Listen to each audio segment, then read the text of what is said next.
আমরা শুরুতে আল্লাহ রাব্বুল ইজ্জা ওয়াল জালালের দরবারে শুকরিয়া জ্ঞাপন করছি যে আল্লাহ তাআলা আমাদেরকে এরকম চমৎকার একটি পরিবেশে চমৎকার একটি বিষয়ের উপর কিছু আলোচনা শুনবার জন্য, এসে বসবার জন্য, জয়েন করবার জন্য সুযোগ করে দিয়েছেন। আমরা সবাই পড়ছি কালিমাতুশ শুকর, আলহামদুলিল্লাহ। আল্লাহর দরবারে শুকরিয়া জ্ঞাপনের পাশাপাশি আমি আজকের এই হল রুমে উপস্থিত সবাইকে অন্তরের অন্তঃস্থল থেকে শুভেচ্ছা এবং মোবারকবাদ জানাতে চাই। আপনারা সেই মাগরিবের পর থেকে লম্বা একটা সময় বসে আছেন আজকের এই সেমিনারকে সার্থক করবার জন্য। আজকের এই প্রোগ্রামে উপস্থিত হবেন কিছু সময়ের মধ্যেই অত্র বিশ্ববিদ্যালয়ের সম্মানিত ভিসি মহোদয়, উপস্থিত আছেন প্রভিসি মহোদয়, বিভিন্ন faculty dean, head of the departments, Professor's, lecturers, stuffs এবং সুপ্রিয় শিক্ষার্থী বন্ধুরা, আপনাদের সবাইকে আবারও অন্তরের অন্তঃস্থল থেকে মোবারকবাদ জানিয়ে আমার সংক্ষিপ্ত আলোচনা আমরা শুরু করছি। আপনারা একটি টপিকের কথা শুনেছেন, যেই টপিকের আলোকে কিছু কথা আমরা শেয়ার করবার চেষ্টা করব। আমরা স্যারদের মুখ থেকে শুনছিলাম যে এত চমৎকার পরিবেশে কোনো ইসলামিক সেমিনার বা কনফারেন্স এটা আগে হয়নি। আলহামদুলিল্লাহ, জুলাই আপরাইজিংয়ের পরে আল্লাহ তাআলা খুব সহজ করে দিয়েছেন, আমাদের জন্য প্রশস্ত করে দিয়েছেন। আপনারা জেনে থাকবেন যে আমি নিজেও প্রায় 5 বছর দেশের বাইরে ছিলাম। মালয়েশিয়াতে থেকে ভাবতাম যে দেশে কি আমি 29 সালে ঢুকতে পারবো না 41 সালে ঢুকতে পারবো। তো আল্লাহ তাআলার প্ল্যান যে ভিন্ন সেটা তো আমাদের জানা ছিল না। খুত্তাতুল্লাহি আ'যামু মিন খুত্তাতিনা, আমাদের প্ল্যানের চেয়ে আল্লাহর প্ল্যান অনেক বড়। আমরা এতটুকু দেখি, কিন্তু আল্লাহ হয়তো আরো অনেক দূর আমাদের জন্য প্রশস্ত করে রেখেছেন, আলহামদুলিল্লাহ।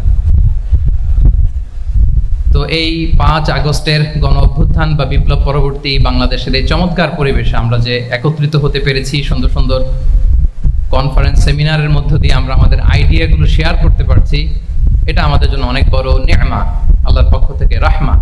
তো আমরা যেন এটাকে পজিটিভলি কাজে লাগাই এবং এই যে ইসলামের বিউটি, এটা যেন আমরা আমাদের ভাই বোনদের কাছে তুলে ধরতে পারি। আপনারা নিশ্চয় জানেন যে অনেকে ইসলামের বিরোধিতা করে, ইসলামকে অপছন্দ করে এজন্য না, ইসলামের ব্যাপারে তার ইনডেপথ নলেজ না থাকার কারণে। এখানে আমাদেরও দায় কম না, আমাদের প্রপার প্রেজেন্টেশনের অভাবে আমরা সুন্দরভাবে ইসলামকে তাদের কাছে হয়তো উপস্থাপন করতে পারিনি, ফলে তারা ইসলামের বিরোধিতা করে। তো আমাদের প্রাইম ডিউটি হচ্ছে আমরা নিজেরা ইসলামকে অনুশীলন। বাংলাদেশ কাফেলা ইসলামিক ইউটিউব চ্যানেলের পক্ষ থেকে আন্তরিক সালাম গ্রহণ করুন। আসসালামু আলাইকুম। নিয়মিত ভিডিও পেতে আমাদের চ্যানেলটি সাবস্ক্রাইব করুন, লাইক, কমেন্ট ও শেয়ার করতে ভুলবেন না। করব এবং ইসলামের সৌন্দর্যকে, দ্য বিউটি অফ ইসলামকে আমরা অন্যের সামনে তুলে ধরব, এটা হচ্ছে আমাদের দায়িত্ব। আপনারা খুব চমৎকার সেমিনারের একটা টপিক নির্ধারণ করেছেন যে আধুনিক যুগে ইসলামিক লাইফস্টাইল। শুরুতে আমি ইসলামিক লাইফস্টাইল বলতে আসলে কি বোঝায় এই আইডিয়াটাকে, কনসেপ্টটাকে ক্লিয়ার করে আমি আমার মূল আলোচনায় যাব ইনশাআল্লাহ বিইজনিল্লাহ। এই ফ্যানটা একটু কমাতে হবে, ফ্যানের বাতাসটা সামান্য একটু কমাই দিলে হবে। খুব সহজে যদি বলি, ইসলামিক লাইফস্টাইল হচ্ছে যে লাইফস্টাইল কোরআন সুন্নাহ থেকে উৎসারিত এবং যে লাইফস্টাইল হচ্ছে এন্ডোর্সড বাই ইসলাম, যে লাইফস্টাইল আমাদের প্রিয় নবী মুহাম্মদুর রাসূলুল্লাহ সাল্লাল্লাহু আলাইহি ওয়া আলিহি ওয়াসাল্লাম তিনি নিজে লিড করে দেখিয়েছেন আমাদেরকে, এটাই হচ্ছে ইসলামিক লাইফস্টাইল। আই রিপিট, যে লাইফস্টাইল কোরআন সুন্নাহ থেকে উৎসারিত, যেই লাইফস্টাইলকে ইসলাম এন্ডোর্সড করে এবং যে লাইফস্টাইল আল্লাহ রাসূল সাল্লাল্লাহু আলাইহি ওয়া আলিহি ওয়াসাল্লাম আমাদেরকে তিনি লিড করে দেখিয়েছেন, এটা একটা কমপ্লিট প্যাকেজ, একটা হোলিস্টিক প্রজেক্ট। এখানে কাটছাট করার সুযোগ নেই, মানে পিক অ্যান্ড চুজ করার সুযোগ নেই। আমার পুরো জীবনটাকেই ইসলামে অনুশাসন দিয়ে যদি আমরা পরিচালিত করি, ইসলামের ছাঁচে যদি সাজাই, সেটা হবে ইসলামিক লাইফস্টাইল। এখানে পিক অ্যান্ড চুজের কোনো সুযোগ নাই। মানে মুসলিম হইলে পার্ট টাইম মুসলিম হওয়া যায় না, ফুল টাইম মুসলিম হইতে হয়। মানে জীবনের প্রতিটা অঙ্গনে ইসলামকে আমাদের প্র্যাকটিস করতে হবে, কারণ আমরা জানি ইসলাম মানে হচ্ছে complete submission to the order of Allah, to the wish of Allah. কোনো যদি কিন্তু তবে ছাড়া আল্লাহর আদেশের সামনে নিজেকে উজাড় করে দেওয়ার নাম হচ্ছে ইসলাম। আই রিপিট, আমি আবারও বলছি, কোনো যদি কিন্তু তবে ছাড়া আল্লাহর অর্ডারের সামনে নিজেকে সঁপে দেওয়ার নাম কি? ইসলাম। সবাই বলুন তো, আল্লাহর আদেশের সামনে কোনো যদি কিন্তু তবে ছাড়া নিজেকে সাবমিট করা, এই সাবমিসিভ অ্যাটিটিউডের নাম কি? সবাই বলুন তো। তাহলে আপনি পিক অ্যান্ড চুজ করতে পারবেন না যে এটা আমার ভাল লাগে, এটা আমার সাথে যায়, সো আমি এটা নিলাম, এটা আমার সাথে যায় না, সো এটা থেকে আমি দূরে থাকলাম, তাইলে এটা ইসলামিক লাইফস্টাইল হলো না। এই কনসেপ্টটা কি ক্লিয়ার সবার কাছে? এটা একটা total package, it's a total project, it's a holistic programme. আপনি আপনার সুবিধা মতো এখানে কাটছাট করতে পারবেন না, নিলে পুরোটাই নিতে হবে। তো আমরা অনেকে আবার কাটছাট করি নিজের মন মতো, তাদেরকে উদ্দেশ্য করে আল্লাহ তাআলা বলছেন, আফাতুমিনুনা বিবা'দিল কিতাবি ওয়া তাকফুরুনা বিবা'দ। তোমরা কি আল্লাহর কিতাবের কিছু অংশ মানো আর কিছু অংশ তোমরা অস্বীকার করো? এটা তোমাদের পলিসি। জেনে রেখো, ওয়ার্নিং দিচ্ছেন যে তোমাদের পলিসি যদি এইটা হয়, তাহলে এই দুনিয়াতে আছে তোমাদের জন্য লাঞ্ছনা, আর আখিরাতে তোমাদেরকে শাস্তির মুখোমুখি হতে হবে। তাহলে কাটছাট করার সুযোগ নেই। আমরা যেটা করি, নামাজ, রোজা, হজ, জাকাতের মতো এই যে আনুষ্ঠানিক ইবাদতগুলো, এগুলোতে আমরা ইসলামকে খুব মানি, ইসলামের অনুশাসন মানি। কিন্তু আমাদের ব্যক্তি জীবন, পারিবারিক জীবন, সামাজিক জীবন, আমার ডিলিংসগুলো, আমার ট্রেড, আমার বিজনেস, আমার ব্যবসা, আমার বিয়ে শাদী, আমার বিহেভিয়ার, এগুলোকে অনেক সময় আমরা ইসলামের অনুশাসন অনুযায়ী মানতে চাই না। এগুলোর ক্ষেত্রে আমরা অনেক সময় ইসলামের অনুগামী হই না। এইখানে একটা ঝামেলা রয়ে গেছে আমাদের। কিন্তু মূল কথা হচ্ছে, আপনি ইসলামকে মানলে দ্য টোটাল প্যাকেজ আপনাকে মানতে হবে। এখানে কাটছাট করার কোনো সুযোগ আছে বলেন তো? আওয়াজ করে বলেন, কোন কাটছাটের সুযোগ কি আছে? কারণ কমপ্লিট প্যাকেজ, কমপ্লিট প্যাকেজ। জীবনের প্রতিটি অঙ্গনকে ইসলামের অনুশাসন দিয়ে সাজানো, বা জীবনের প্রতিটি অঙ্গনে ইসলামকে অনুশীলন করার নামই হচ্ছে ইসলামিক লাইফস্টাইল। মূলত ইসলামই একটা lifestyle. Islam is not merely a set of beliefs and rituals, rather it's a lifestyle. ইসলাম নিজেই একটা lifestyle that emphasizes justice, spirituality, integrity and modesty. আপনি যদি নিতে চান, আপনাকে পুরোটাই নিতে হবে, তাহলে কাটছাট করার সুযোগ নেই। এটা হচ্ছে প্রথম, first and foremost reminder tonight, যে ইসলাম একটা টোটাল প্যাকেজ, একটা কমপ্লিট প্রোগ্রাম, একটা হোলিস্টিক প্রোগ্রাম। এখানে পিক অ্যান্ড চুজ করতে পারবো না আমরা। আপনি যদি আমাকে ইসলামী লাইফস্টাইলের উপরেই সেমিনারে কথা বলতে বলেন, I must say you have to take the entire package, পুরোটাই আপনাকে নিতে হবে। এই আইডিয়াটা ক্লিয়ার হয়েছে আমাদের সবার কাছে? সবার কাছে ক্লিয়ার তো? তাহলে পিক অ্যান্ড চুজ করবো নাকি? শুনি নাই সবার কাছ থেকে। পিক অ্যান্ড চুজ করা যাবে? কাটছাট করা যাবে? কিছু কিছু রুলস এন্ড রেগুলেশন আমার খুব ভালো লাগে, আমার জন্য খুব সুবিধা হয়, ওইটা নিলাম, বাকিগুলা কাটছাট করে দিলাম। তার মানে সহজভাবে পার্ট টাইম মুসলিম হওয়ার কোনো সুযোগ নেই, হলে ফুল টাইম হতে হবে। কাস্টমাইজড ইসলামের কোনো সুযোগ নেই, টোটাল প্যাকেজটাকে আমার অ্যাডাপ্ট করতে হবে। এটা হচ্ছে ইসলামিক লাইফস্টাইল। তো আজকের এই সেমিনারে আমি কিছু ট্রেটস বা the core values of Islamic lifestyle আপনাদের সাথে শেয়ার করবার চেষ্টা করব, যাতে করে ব্যাপারটা আরও ক্রিস্টাল ক্লিয়ার হয় যে আসলে what is Islamic lifestyle all about. আসলে এটা কি, কিভাবে এটা আমরা অ্যাডাপ্ট করব, কিভাবে এটার সাথে নিজেকে খাপ খাওয়াবো, কিভাবে এটা আমরা প্র্যাকটিস করব। তাহলে প্রাথমিক কথা অলরেডি ডান, যে কাটছাট আমরা করব না, পিক অ্যান্ড চুজ করব না, টোটাল প্রোগ্রামটাই আমরা নেওয়ার চেষ্টা করব। তো এখন আমরা কিছু কোর ভ্যালিউজের কথা বলবো, যেগুলো দিয়ে ইসলামিক লাইফস্টাইলের মূল ধরনটা আমাদের কাছে ক্লিয়ার হবে। ইসলামিক লাইফস্টাইলের কথা যদি আমাদেরকে বলতে হয়, প্রথম যেই ট্রেড, যে ক্যারেক্টারিস্টিক্স বা ভ্যালিউর কথা আমাকে বলতে হবে, সেটা হচ্ছে the concept of halal and haram. If there is no halal and haram, there is no Islamic lifestyle, for sure I am telling you. যদি হালাল হারাম না থাকে, এটা যদি আমরা মেনটেন না করি, এটা কোশ্চিন কাল ইসলামিক লাইফস্টাইল হবে না। আপনাকে হারাম থেকে যোজন যোজন দূরে থাকতে হবে, আর হালাল দিয়ে জীবনটাকে সাজাতে হবে। কারণ যেখানেই হালাল সেখানেই বারাকা। রিপিট, আমি আবারও বলছি, যেখানেই হালাল সেটার মধ্যে কি? হারামে কোনো বারাকা আছে? হারামে আছে অস্থিরতা, সাময়িক উন্মাদনা, এর ভেতরে বারাকা নাই।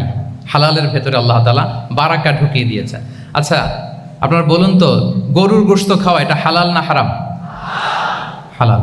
কুকুরের গোশত খাওয়া হালাল না হারাম? আচ্ছা। গরু বছরে বাচ্চা দেয় কয়টা? গাভী? আচ্ছা, একটা। কুকুর দেয় কয়টা? কয়টা? 7টা, 8টা, 10টা? ফ্যামিলি প্ল্যানিং নাই তো? দেদারসে দিচ্ছে। আচ্ছা, গরু হালাল, কুকুর হারাম। গরু বাচ্চা দেয় কয়টা? কুকুর দেদারসে দিচ্ছে। তারপরেও বলেন, আমাদের এই যে বাংলাদেশে আমাদের কুরবানির ঈদে লক্ষ লক্ষ গরু জবাই হয়, বিয়ের অনুষ্ঠানগুলোতে এত গরুর গোশত আমরা খাই, প্রতিদিনের চাহিদা মেটানোর জন্য তো কত গরু কুরবানি করা হয়। এরপরেও বলেন, বাংলাদেশে গরু বেশি না কুকুর বেশি? সবাই বলেন, গরু বেশি না কুকুর বেশি?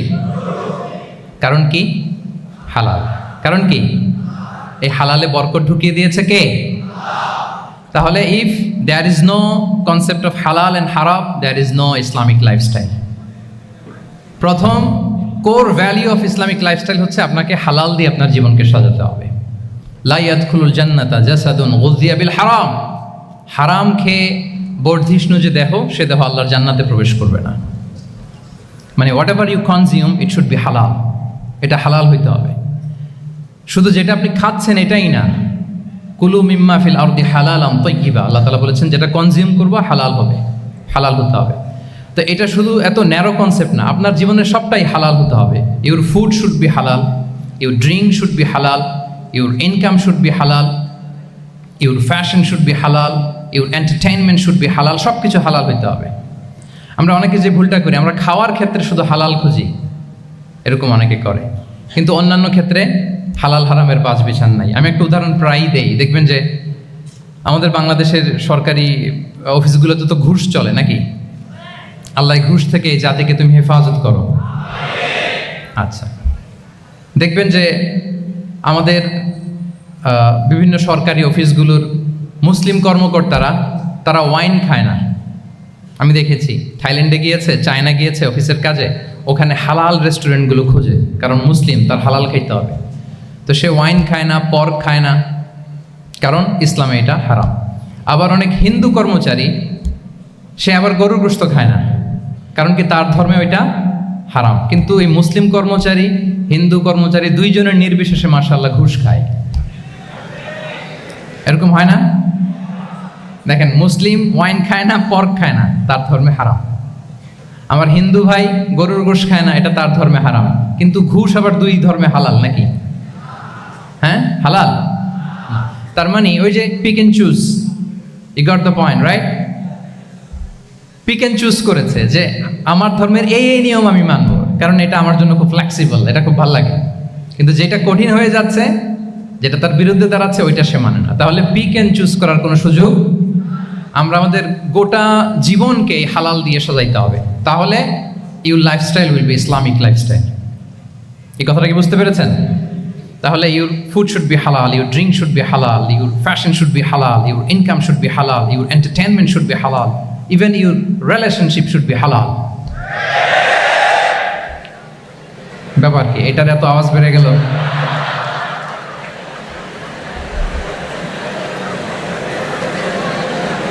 এটা কমন পড়ে গেছে নাকি? আচ্ছা বলেন, হালাল রিলেশনশিপ কোনটা বলেন? এই তো আসল জায়গায় হাত দিছি বোধহয়। আমাদের শিক্ষার্থী বন্ধুদের মধ্যে বিবাহিত আছি আমরা? হ্যাঁ, কারা কারা আছি দেখি তো।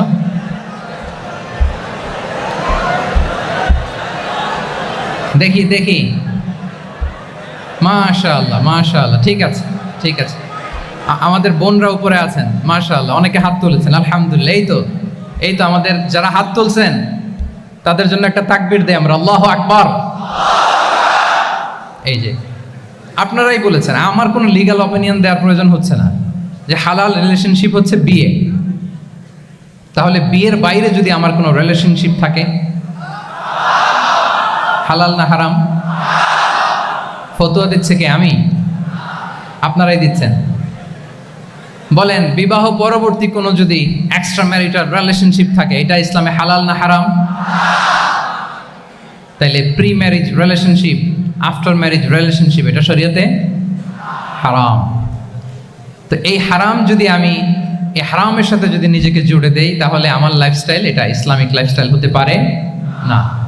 আমরা বিয়ের মতো পবিত্র বন্ধনের মধ্য দিয়ে আমরা আমাদের দাম্পত্য জীবনকে উপভোগ করব। আল্লাহ তৌফিক দান করুক। এই যে অনেকে হাত তুলে ফেলছে মাশাআল্লাহ, তার মানে সেকেন্ড ইয়ারে আছে, ফার্স্ট ইয়ারে আছে, থার্ড ইয়ারে আছে, আলহামদুলিল্লাহ হালাল রিলেশনশিপে তারা গিয়েছে, মাশাআল্লাহ। তাহলে হালাল এন্ড হারামের ব্যাপারে যদি আমরা বলি, আমাদের পুরো জীবনের প্রতিটি অঙ্গন আমরা হালাল দিয়ে সাজাবো। কি বলেন, পারা যাবে তো ইনশাআল্লাহ? হারামের সাথে আমাদের কোনো সম্পর্ক আছে? হ্যাঁ, আমরা সবকিছু হালাল দিয়ে সাজাবো তো? হারামকে আমরা না বলে দিব, না, নো। আজকের এই জহির রায়হান মিলনায়তন, না এটা কি নাম, জহির রায়হান মিলনায়তনের এই হলরুম থেকে হারামকে আমরা লাল কার্ড দেখাই দিলাম। কি বলেন, হারামকে আমরা নো বলবো, আওয়াজ করে বলুন নো। ওকে, নো টু হারাম। তাহলে দ্য কনসেপ্ট অফ হালাল এন্ড হারাম আশা করি আমাদের কাছে ক্লিয়ার। আমরা হালাল দিয়ে নিজেদের জীবনকে সাজাবো, হারামের সাথে আমাদের কোনো সম্পর্ক নাই। তাহলে একটা ট্রেড আমরা শেয়ার করলাম, একটা কোর ভ্যালু শেয়ার করলাম, যে আমরা যদি হালাল মেনটেন করতে পারি আমাদের জীবনে, এটা হচ্ছে one of the core values of Islamic lifestyle. 2 নম্বর হচ্ছে ইসলামিক লাইফস্টাইলটা বেসিকলি এটা একটা প্রোডাক্টিভ লাইফস্টাইল। মানে ইসলামী লাইফস্টাইল আমাদেরকে প্রোডাক্টিভ হতে উদ্বুদ্ধ করে। আপনার দিন শুরু হবে অনেক সকালে, প্রোডাক্টিভিটি নিয়ে অনেক লম্বা আলোচনা করা যেতে পারে। আমি ছোট্ট একটা পয়েন্ট যদি আজকের এই হলরুমের শেয়ার করি প্রোডাক্টিভিটি নিয়ে, যে ইসলামিক লাইফস্টাইল হচ্ছে আপনি একেবারে সকাল সকাল আপনার দিন শুরু করবেন। Early to bed and early to rise makes a man healthy wealthy. সবাই তো শিখেছি এটা, যে আগে আগে ঘুমোতে যাও, আগে আগে ঘুম থেকে জাগো, তুমি ধনী হবে, তারপর তুমি প্রজ্ঞাবান হবে, তুমি সুস্বাস্থ্যের অধিকারী হবে। এটা হচ্ছে ইসলামিক লাইফস্টাইলের একটা কোর ভ্যালিউ। সকাল সকাল দিন শুরু করা, মানে সানরাইজের আগে আমার সকাল শুরু হবে। কাজী নজরুলের যে কবিতা, সূর্যি মামা জাগার আগে উঠবো আমি জেগে, পড়েছি আমরা সবাই, কিন্তু হয়তো মানা হয় না। তো এই যে সকাল সকাল ঘুম থেকে ওঠা, এটা যদি আপনার মধ্যে না থাকে, এটা ইসলামিক লাইফস্টাইল হতে পারে না। You must be a morning person. সকাল সকাল উঠতে হবে। আপনার সময় এমনভাবে মেনটেন করবেন আপনি যে সকাল সকাল ফজরের পর থেকে আপনি অ্যাক্টিভ। তার মানে you have to wake up early, you have to sleep early. একজন মর্নিং পারসন যদি না হন, এটা ইসলামিক লাইফস্টাইল হবে না। এর কারণ আল্লাহ রাসূল সাল্লাল্লাহু আলাইহি ওয়া আলিহি ওয়াসাল্লাম আমাদেরকে সকালে জেগে থাকার ব্যাপারে ইন্সপায়ার করেছেন, এবং তিনি দোয়া করেছেন এই উম্মার জন্য স্পেশালি, যে এই সময়টা এটা full of barakah, full of blessings. তিনি দোয়া করেছেন, আল্লাহুম্মা বারিক লি উম্মতি ফি বুকুরিহা। আল্লাহ এই উম্মতের বুকুরটা, মানে সকালের সময়টা, লেটস সে সানরাইজের পরে 3-4 ঘন্টা, এই সময়টাকে আল্লাহ আপনি বরকত দিয়ে ভরে দেন। এই সময়টাতে ঘুমানো যাবে না, এটা হচ্ছে বরকতের সময়। এবং আল্লাহ রাসূল সাল্লাল্লাহু আলাইহি সাল্লাম যদি কোনো সামরিক অভিযান প্রেরণ করতেন, এই টাইমে প্রেরণ করতেন, এই বুকুরের টাইমে। এবং সাহাবারা তাদের কোনো ট্রেড ক্যারাভান, ব্যবসায়িক কাফেলা যখন সেন্ড করতেন, এই টাইমটাতে সেন্ড করতেন, কারণ এই টাইমটাতে বারাকা। তো এখন নিজের সাথে মিলিয়ে নেন যে এই টাইমটাতে আমরা কি করি। আমি জানি না আপনাদের কি অভ্যাস। আমি এসে তো শুনলাম যে জাহাঙ্গীরনগর বিশ্ববিদ্যালয়ে নাকি যতজন শিক্ষার্থী, মানে ততজনের জন্য এখানে আবাসনের ব্যবস্থা আছে। বাংলাদেশের কোনো ইউনিভার্সিটিতে নাকি এটা নেই। আলহামদুলিল্লাহ, অসাধারণ প্রিভিলেজ, এখানে অনেক সুন্দর সুযোগ। তো এখন বলেন আপনাদের সকালের রুটিন কি, বলেন। ঘুমিয়ে থাকেন না জেগে থাকেন? হ্যাঁ, আচ্ছা, ফজরের পরে আমরা ঘুমাই কারা কারা দেখি? সর্বনাশ। আচ্ছা ঠিক আছে, হাত নামান। আচ্ছা, ফজরের পরে আমরা একটু এক্সারসাইজ করি, পড়াশোনা করতে বসি কারা কারা? মাশাআল্লাহ, আছে কিছু, ঠিক আছে, হাত নামান। এবার 2 বারের 1 বারও যারা হাত তুলেননি তারা হাত তুলেন। আপনারা কি করেন? এইটা হ্যাঁ, ডিভাইস। তো সম্মানিত সুধী মণ্ডলী, আল্লাহুম্মা বারিক লি উম্মতি ফি বুকুরিহা। আপনারা আমাকে এনেছেন ইসলামিক লাইফস্টাইল নিয়ে বলতে, তো আমাকে বলতেই হবে। ফজরের পরে ঘুমানো চলবে। প্রথমে আমরা হারামকে না বলে দিলাম, এবার আমরা না করে দিব কোনটাকে? হ্যাঁ, ফজরের পরে আজকে থেকে কোনো ঘুম চলবে? যদি আপনি চান একটু একটু দূরে সরাইতে হবে, যে ড্রোনগুলো একটু একটু দূরে সরাইতে হবে। ফজরের পরে আজকে থেকে, আমি এখানে জবরদস্তি করব না, শুধু আপনাদের সামনে আমি প্রেজেন্ট করছি। যদি সেমিনারের যে টপিক নিয়ে আপনারা শুনতে এসেছেন, এটা যদি আপনি অ্যাডাপ্ট করতে চান, অনুশীলন করতে চান, হ্যাঁ, ফজরের পরে আজকে থেকে কোনো ঘুম চলবে? এই সময়টাতে অনেক বারাকা আছে। তো কি করতে হবে? এটার জন্য আগে আগে ঘুমোতে হবে। কি বলেন? অনেকে ফজরের এই বরকতময় সময়টা তারা ঘুমাতে ঘুমাতে মিস করে। এর কারণ দেরিতে ঘুমোতে যাওয়া। আগে আগে ঘুমানোর অভ্যাস করতে হবে। কিন্তু আগে তো ঘুম আসে না, তাই না? এই যে ডিভাইস আমাদেরকে ঘুমাতে দেয় না, আমাদের শান্তির ঘুম কেড়ে নিছে এই ডিভাইস। এই ডিভাইস অ্যাডিকশন, স্ক্রিন আসক্তি, এই স্ক্রিন আসক্তি আমাদের শান্তির ঘুমকে কি করেছে? কেড়ে নিয়েছে। আল্লাহ তাআলা রাতকে বানিয়েছেন ঘুমের জন্য। ওয়াজআলনা লাইলা লিবাসা, লিবাস মানে আবরণ। আমি রাতকে বানিয়েছি পোশাকের মতো আবরণ করে, যে আবরণ রাত্রিবেলা নিঝুম নিঝুম নিস্তব্ধ অন্ধকার দিয়ে ছেয়ে দেয়। ফলে মেলাটিন নামে একটা হরমোন নিঃসরিত হয়, আমাদের ঘুম ঘুম ভাব আসে। ঘুমের জন্য আল্লাহ তৈরি করেছেন রাতকে। এরপরে আল্লাহ তাআলা বললেন ওয়াজআলনা নাহারা মাআশা, আর দিনকে বানিয়েছি আমি প্রাণ চঞ্চল করে, দিনে আমরা কাজ করব। তাহলে রাতে আগে আগে ঘুম, আর দিনের বেলা আল্লাহ তাআলা আমাদেরকে কাজ করার জন্য সৃষ্টি করেছেন। কিন্তু এই সাইকেলটাকে আমরা ঘুরাই ফেলছি। রাতে যত দেরি করে আপনি ঘুমাবেন, সকালে ঠিক তত দেরি করে আমাকে উঠতে হয়, ঠিক কিনা বলেন? তাহলে ফজরের পর বকুর পিরিয়ড অফ টাইমটাকে কাজে লাগাতে হলে রাতে আমাদেরকে আগে ঘুমাতে যেতে হবে। রাতে কি করতে হবে?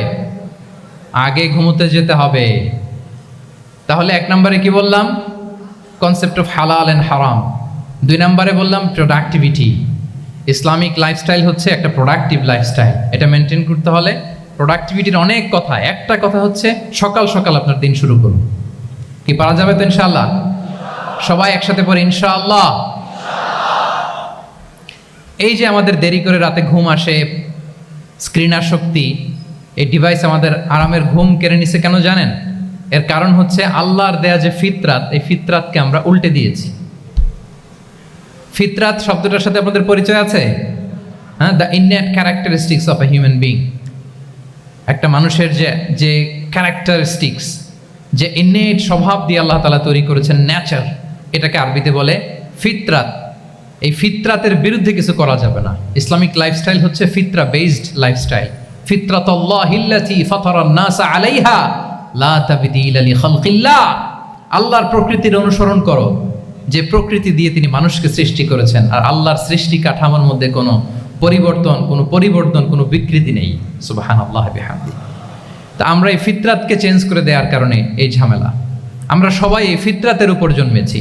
কুল্লু মাউলুদিন ইউলাদু আলাল ফিতরা ফাআবাওয়া ইউহাউবিদানি আও ইউনাসসিরানি আও ইউমাজ্জিসানি। প্রতিটি নিউ বর্ন বেবি তারা ফিতরাতের উপর জন্মায়, মানে নবজাতক সন্তান ইসলামের উপর জন্মায়। কিন্তু বাবা মা তাকে হয় ইহুদি বানায়, নাসারা বানায়, বা অগ্নি উপাসক বানায়। তাহলে এই যে ফিতরাত, আল্লাহর দেয়া ফিতরাতকে যখন আমরা চেঞ্জ করেছি, আমাদের জীবন থেকে বারাকা উঠে গিয়েছে।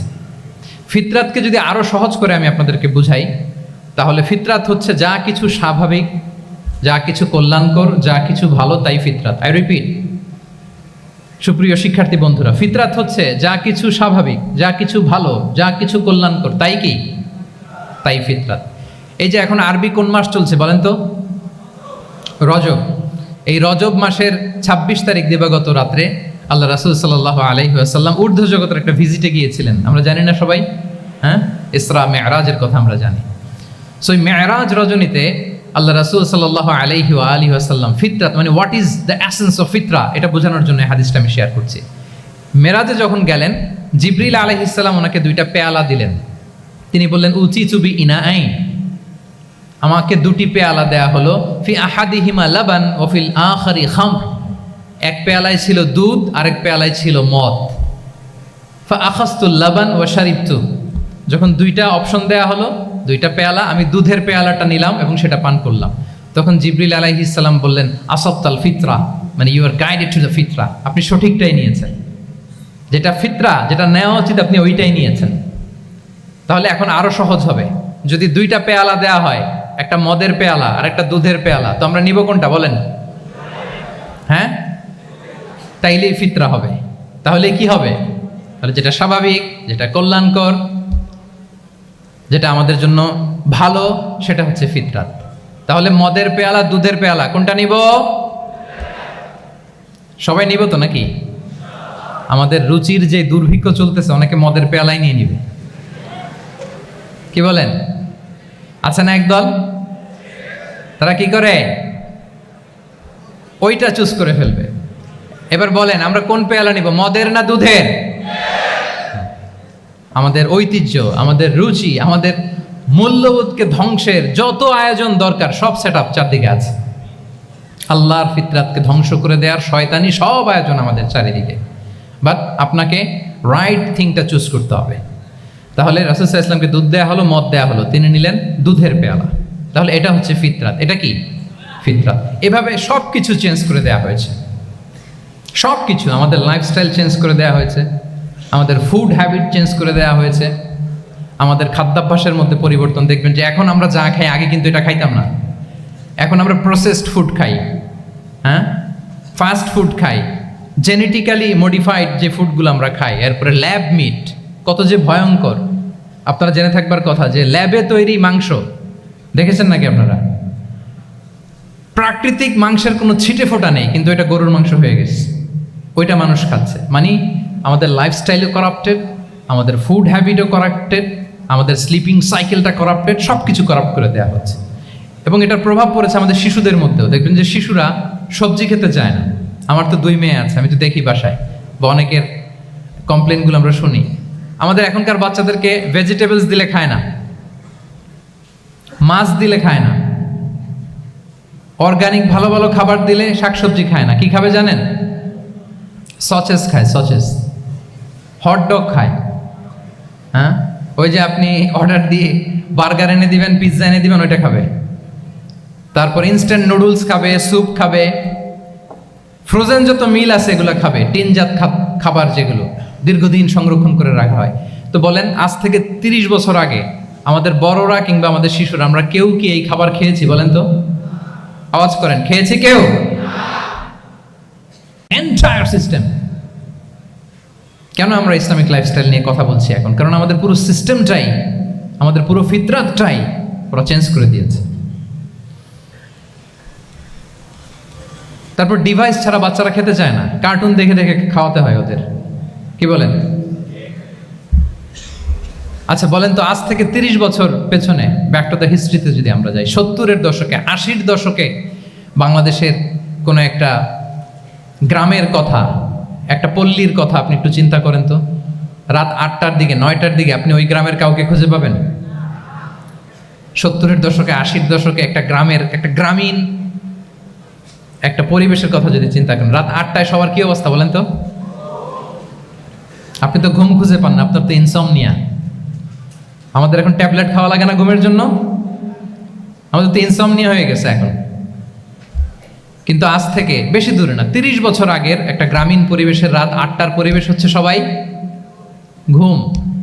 আমরা তারও 2 বা 3 ঘন্টা পরে ডিনার করব, কিন্তু ওনাদের মাগরিবের আগে বা পরে ডিনার করে ফেলছে, এশার নামাজ পড়েই কি 1-2 জন না, পুরো গ্রাম জামাতে ঘুম। পুরো গ্রাম জামাতের সাথে ঘুম। তো যে লোকটা 8টার দিকে ঘুমালো, উঠবে কখন বলেন? রাত 3টার পর ওর ঘুম আসবে? আর হ্যাঁ, ঘুমেরও তো একটা লজ্জা শরমের ব্যাপার আছে। আর কত থাকবে এখানে? কি বলেন? আপনি তো ঘুমাতে যান রাত 2টায়। আর আজ থেকে 30 বছর আগে আমার বাংলাদেশের একটা গ্রামীণ পরিবেশে রাত 8টার দিকে সবাই ঘুম। আমরা এখন যেই টাইমটাতে ঘুমোতে যাই, ওই সময় ওনাদের অর্ধেক ঘুম শেষ। ফজরের নামাজ পড়ে আমাদের বাপ চাচারা কি করতো? হ্যাঁ, একটু ব্যাক টু দ্য হিস্ট্রিতে তাকান না। ফজরের নামাজ পড়ে এক বল পান্তা ভাত খাইতো। আমরা তো এখন এতটুকু খাইলে আমাদের এটা বার্ন করার জন্য দৌড়াইতে হয় 5 কিলো, জিমনেশিয়ামে যাইতে হয়, কত আয়োজন, কত ওয়ার্কআউট করা লাগে। এক বল কাঁচামরিচ দিয়ে, পোড়ামরিচ দিয়ে ভাত খেয়ে চলে যাইতো ফসল খেতে। দুপুরে আবার এক বল, খাইতে বসলেই এক বল। আমরা সারা মাসে খেতে পারি না এক বল। আচ্ছা, কি খেত? খাওয়ার আইটেমটা দেখেন তো। কোনো ফরমালিন আছে? কথা বলেন। কোনো মেডিসিন ছিল না, একেবারে ফ্রেশ, হ্যাঁ, পিওর অর্গানিক। নিজেদের মাঠ থেকে আনা যে ধান, ঢেকি ছাটার ধান দিয়ে ভাত খেত, বাড়ির পুকুরের মাছ, কোনো ফরমালিন নাই, নিজের চাষ করা সবজি খেত, গোয়ালের দুধ খেত। আমরা অনেকে মনে করি যে আমাদের এই যে সায়েন্স অ্যান্ড টেকনোলজিক্যাল অ্যাডভান্সমেন্টের যুগে আমরা বোধহয় খুব সুখে আছি, আমাদের দাদা পরদাদারা বোধহয় এত সুখ করে যায় নাই। ওনারা যে সুখ করে গেছে তা আমরা চোখেও দেখিনি।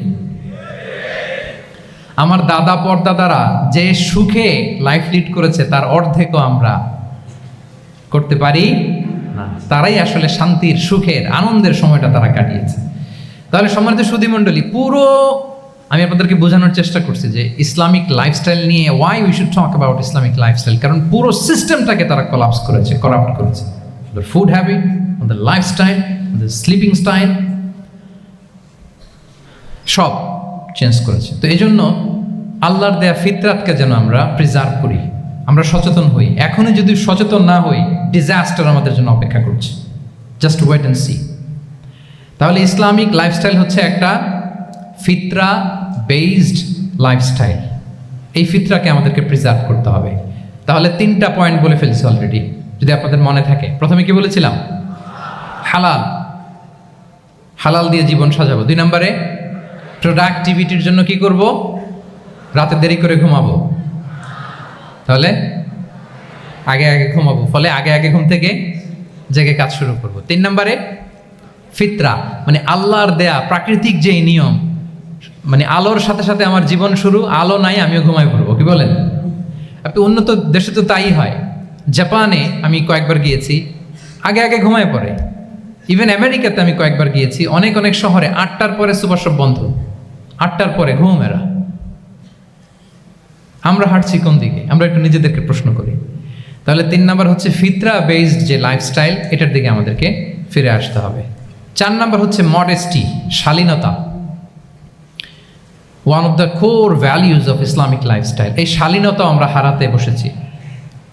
মডেস্টি বললে অনেকে শুধু কাপড় চোপড় নিয়ে চিন্তা করে যে ছোট কাপড়, বড় কাপড়। Modesty is not about only clothing, but also your behaviour, your dealing, your overall character. শুধু আপনি মডেস্টি, শালীনতা বললে কাপড় চোপড় নিয়ে চিন্তা করবেন না। এটা আপনার মডেস্টি ইন ইউর স্পিচ, আপনার কথার মধ্যেও, শব্দ চয়নেও মডেস্টি থাকতে হবে, আপনার বিহেভিয়ারে মডেস্টি থাকতে হবে, আপনার ডিলিংসে মডেস্টি থাকতে হবে। এই শালীনতা আমরা হারাচ্ছি। তার বিপরীতে আমাদের সমাজে অশ্লীলতার প্রসার হচ্ছে, লাজুকতা হারিয়ে যাচ্ছে। লাজুকতা, লজ্জা শরম থাকা, এটা যে কত বড় নেয়ামা। যেই জাতি একবার এটা হারিয়ে ফেলে, আর কোনো কিছু দিয়ে, জোড়াতালি দিয়ে এটা তারা রিভাইভ করতে পারে না। এই যে ওয়েস্ট তো এখন যা যা আমাদেরকে শিখাইছে, যেটাকে আমরা স্ট্যান্ডার্ড মনে করি, আবার তারা ফিরতেছে। এই যে ডিভাইসের কথা বলছি না, আপনি অস্ট্রেলিয়ার খোঁজ খবর নেন, যারা খোঁজ নিয়েছেন তারা জানেন। আন্ডার 16 কোনো বাচ্চা সোশ্যাল মিডিয়া ইউজ করতে পারে না অস্ট্রেলিয়াতে। 1 মাস অ্যাপ্লাই করে, কান্ট্রি ওয়াইড অ্যাপ্লাই করে দেখায় ফেলছে। Facebook, including Facebook, WhatsApp, Twitter, TikTok, 10টা অ্যাপস যেগুলো বাচ্চাদের মধ্যে এডিকশন নিয়ে আসে, এগুলো সব বন্ধ। জানেন এই নিউজটা? জানেন? মানে ফিরতেছে, উল্টা ফিরতেছে। এই যে শালীনতার কথা আমরা বলি, এটা হারাচ্ছে। রাসূল সাল্লাল্লাহু আলাইহি ওয়াসাল্লাম বলেন, যার শালীনতা নাই, ইযা লাম তাস্তাহি ফাসনা মা শি'তা, যখন তোমার লজ্জা শরম থাকবে না, যা মনে চায় তাই করো। শিশু মোহাম্মদ চলে গেল সেই বনু সাআদে, ছোট্ট মোহাম্মদ কাঁদে না, কাঁদে না কখনো। ক্ষুধা লাগলেও কাঁদে না, ব্যথা পেলেও কাঁদে না। কিন্তু ছোট্ট মোহাম্মদের প্রাইভেটসের জায়গা থেকে কাপড়টা যখন সরে যেত, শিশু মোহাম্মদ কেঁদে দিত। সুবহানাল্লাহ, শালীনতা। ইযা লাম তাস্তাহি ফাসনা মা শি'তা। রাসূল সাল্লাল্লাহু আলাইহি ওয়াসাল্লাম বলেছেন, যদি তোমার লজ্জা শরম না থাকে, লজ্জা শরমের মাথা যদি তুমি খাও, তুমি সব করতে পারবা, তোমাকে দিয়ে সব সম্ভব। তাহলে এই শালীনতা, এটা অনেক বড় নেয়ামা। সম্মানিত বন্ধুরা, আজকে দিনকে দিন আমাদের সমাজ থেকে শালীনতা হারিয়ে যাচ্ছে, লাজুকতা হারিয়ে যাচ্ছে। নারী পুরুষ উভয় দিক থেকে, বিশেষ করে আমাদের বোনদেরকে টার্গেট করা হয়েছে। নারীদেরকে, আমাদের বোনদেরকে তাদেরকে প্ররোচিত করা হচ্ছে, তাদের সামনে আইডিয়া হাজির করা হচ্ছে যে নারী যত বেশি নগ্ন হতে পারে সে তত বড় সাহসী নারী। বলেন, আমাদের সমাজে পত্রপত্রিকা আপনারা দেখেন না এটা? যে নারী নিজেকে যত এক্সপোজ করবে সে তত বড় কি সাহসী নারী, এই তকমা তাকে দেয়া হচ্ছে। এটা টোটাল কমপ্লিট শয়তানের একটা মিশন। শয়তানের প্রথম মিশন হচ্ছে বনি আদমকে বিবস্ত্র করা। কি করা? আল্লাহ তাআলা আদম আলাইহিস সালাম, হাওয়া আলাইহিস সালামকে বলেছিলেন যে নিষিদ্ধ গাছ যেও না, খেও না। শয়তানের প্ররোচনায় খেয়ে ফেলেছিলেন, সাথে সাথে জান্নাতের পোশাক খুলে পড়েছে। তার মানে শয়তানের প্রথম মিশন হচ্ছে মানুষকে কি করা? নগ্ন করা। মানুষকে কি করা? নগ্ন করা। তাহলে আমাদের বোনদেরকে এমন ভাবে তাদের সামনে উপস্থাপন করা হচ্ছে, প্ররোচিত করা হচ্ছে এবং বলা হচ্ছে নগ্নতার পথে যে বেশি হাঁটে সে নাকি তত সাহসী নারী। নাউযুবিল্লাহি মিন যালিক। তাহলে এই যে মানব জাতিকে বস্ত্রহীন করা, এটা শয়তানের একটা মিশন। তার বিপরীতে ইসলাম নারীকে সম্মান দিয়েছে, সম্মান করেছে। যে ঘরে প্রথমে কন্যা জন্মায়, খায়রুকুম মান বুখিরা বিল উনসা, সে ঘরটাকে আল্লাহ তাআলা বরকতময় করে দেয়। 2 সন্তান তো 2 জান্নাতের দরজা ওপেন। 2 কন্যা সন্তান, 3 কন্যা সন্তান তো 3টা জান্নাতের দরজা ওপেন। সুবহানাল্লাহ।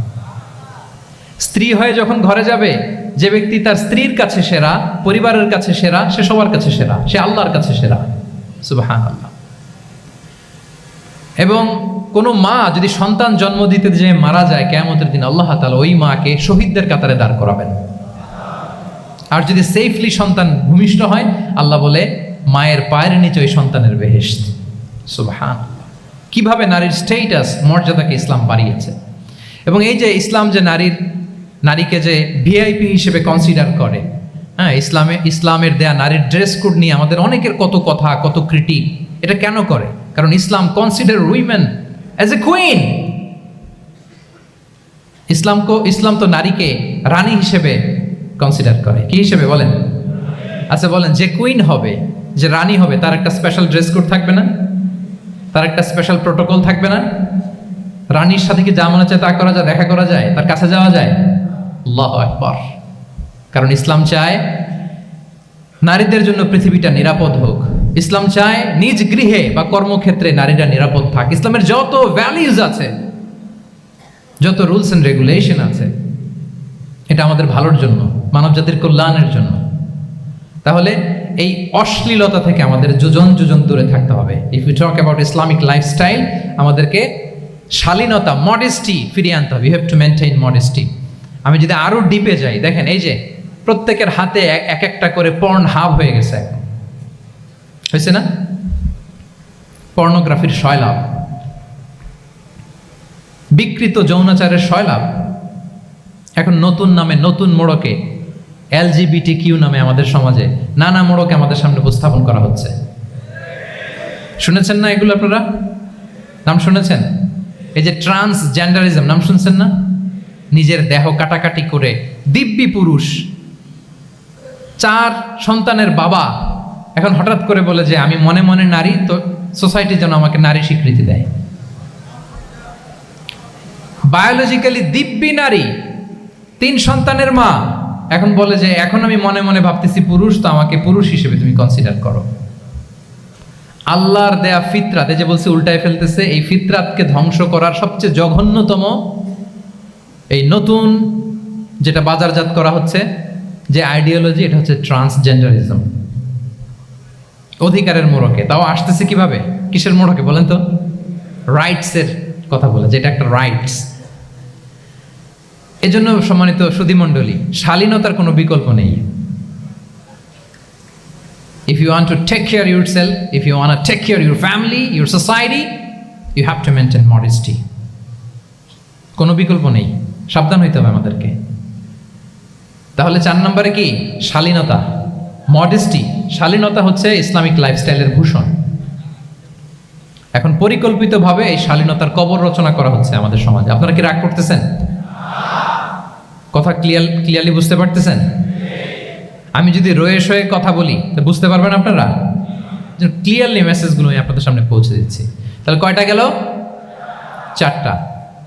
হালাল, প্রোডাক্টিভিটি, প্রিজার্ভিং ফিতরা অ্যান্ড ফাইনালি মডেস্টি। 4টা কাভার। 5 নম্বরে হচ্ছে ইসলামিক লাইফস্টাইল যদি আমরা মেনটেন করি, we must have to B optimistic, hopeful, আশাবাদী হইতে হবে। মুমিনের ডিকশনারিতে হতাশা নেই, আমরা হতাশ হই না, আমরা নিরাশ হই না, আমরা ভরসা রাখি এক মহান সত্তার উপর। আওয়াজ করে বলুন, তিনি কে? শয়তানের মিশন হচ্ছে আমাদেরকে হতাশ বানানো। আমি স্টেজে ওঠার আগে সম্মানিত স্যার বলতেছিলেন যে আপনি একটু আশাবাদী করবেন আমাদের নারী শিক্ষার্থীদের ব্যাপারে, আমাদের ছেলে শিক্ষার্থীদের কয়েকটা ইস্যু স্যার বললেন যে কিছু ফ্রাস্ট্রেশন তাদের মধ্যে কাজ করে। আজকে আপনাদের ডিকশনারি থেকে ফ্রাস্ট্রেশনকে একেবারে অমিট করে দিয়ে যাব। বলেন, বিশ্বাসীদের ডিকশনারিতে হতাশা বলে কোনো শব্দ আছে? ফ্রাস্ট্রেশন আছে? কারণ শয়তানের মিশন হচ্ছে আমাদেরকে হতাশ বানানো। কি বানানো? শয়তান আমাদেরকে আশাবাদী করতে চায় না, সে চায় আমরা যেন হতাশ হই। আমি ভুল করেছি, পাপ করেছি, অন্যায় করেছি, তো শয়তান সেই পাপের সাগরে আমাকে হাবুডুবু খাওয়াতে চায়, বলে আর অনেক ভুল হয়ে গেছে, অনেক দূর তুই চলে এসেছিস, আর আল্লাহ তোকে ক্ষমা করবে না, থাক এখানেই থাক, করতে থাক। এরকম শয়তান টেম্পটেশন দেয়, প্রভোকেশন করে। কিন্তু শয়তান জানে না যে আল্লাহর রহমতের দরিয়া কত বড়। শয়তানের মিশন হচ্ছে আমাদেরকে হতাশ বানানো, আর আল্লাহর বাণী আমাদের হৃদয়ে আশা জাগায়, আশাবাদী করে তোলে। আল্লাহর এই কিতাবের, কোরআনের প্রতিটি আয়াতে পরতে পরতে পাবেন আপনি মোটিভেশন, ইন্সপিরেশন। আল্লাহু আকবার। লা তাহজান ইন্নাল্লাহা মা'ানা। মনকে তুমি বুঝিয়ে বলো আল্লাহ আছেন আমার সাথে। জাহাঙ্গীরনগর বিশ্ববিদ্যালয়ের আমার সুপ্রিয় শিক্ষার্থী বন্ধুরা, এই বাক্যটি নিজের জীবনের জন্য, নিজের জীবনের সাথে সেট করে নেন।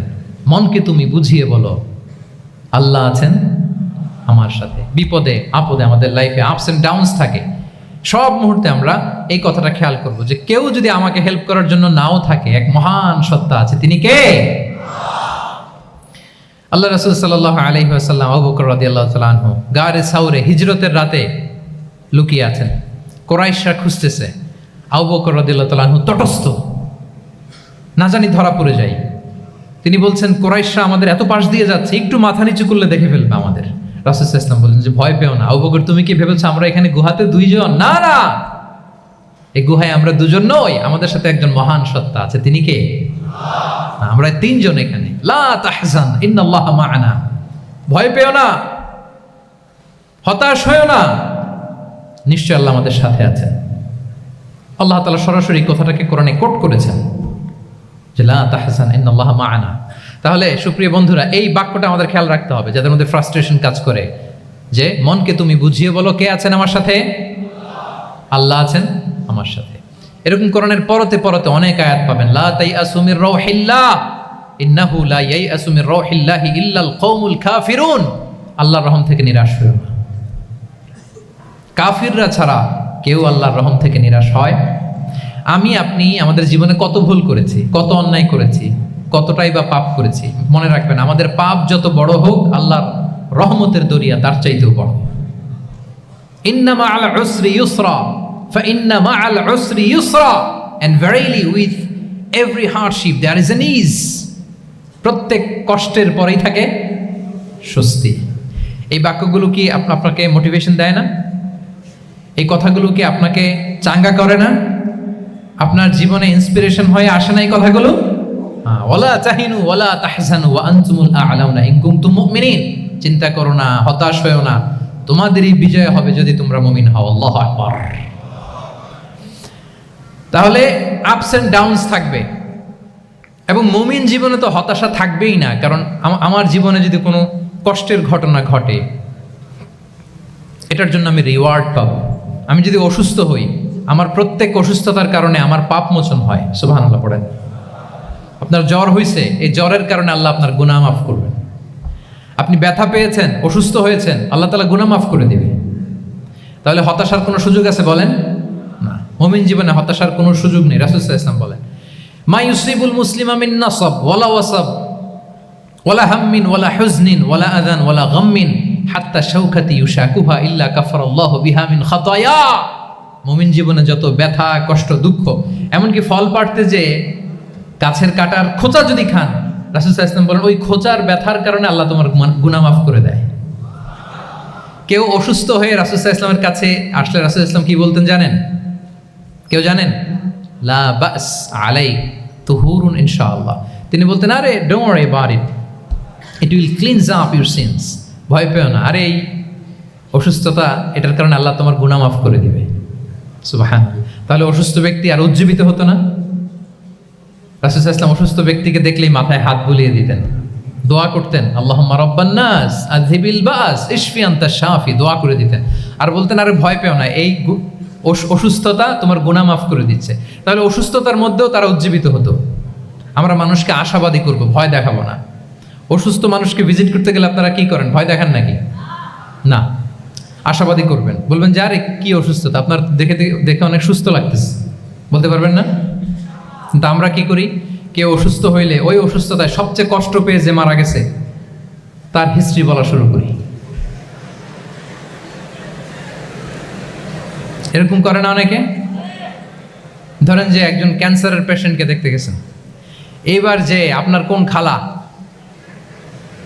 ক্যান্সারে কিভাবে ধুকে ধুকে মরছিল, ওই হিস্ট্রি।